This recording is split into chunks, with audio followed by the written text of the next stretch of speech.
பொது ஜனமாக தான் இருந்தேன். இப்போது இந்த பாரதிய ஜனதா கொடியினுடைய கொடியை என் தோளில் தாங்கி இந்த இடத்துல நான் நிற்கிறேன்னா அதுக்கு என்ன காரணம் அப்படின்னா, இந்த உலகத் தலைவர்கள் அனைவரும் மதிக்கக்கூடிய ஒரே தானே தலைவனாக நமது பாரத பிரதமர் மோடி விஜய் இருக்கிறார்.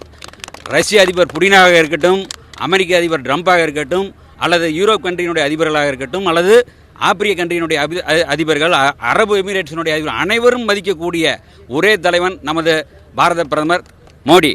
அந்த ஒரு மனிதன் இல்லை என்றால் தற்போது பாரதமானது சிக்குண்டு சிதறுண்டு லஞ்ச ராவணியத்திலே புதையுண்டு போயிருக்கும். அதை அனைத்தையும் மீட்ட ஒரே பெருமை நமது பாரத பிரதமருக்கு மட்டுமே பொருந்தும்.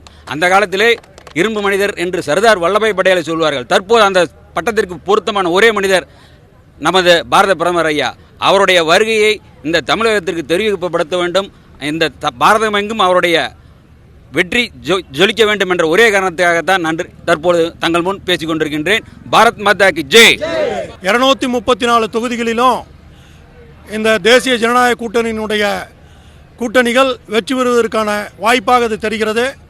அடல் பிகாரி வாஜ்பாய்க்கு அடுத்தது மோடிஜியினுடைய மாபெரும் கூட்டமாக தமிழகத்தில் இது நடைபெற்று கொண்டிருக்கிறது என்பதை மகிழ்ச்சியோடு தெரிவித்துக் கொள்கிறேன்.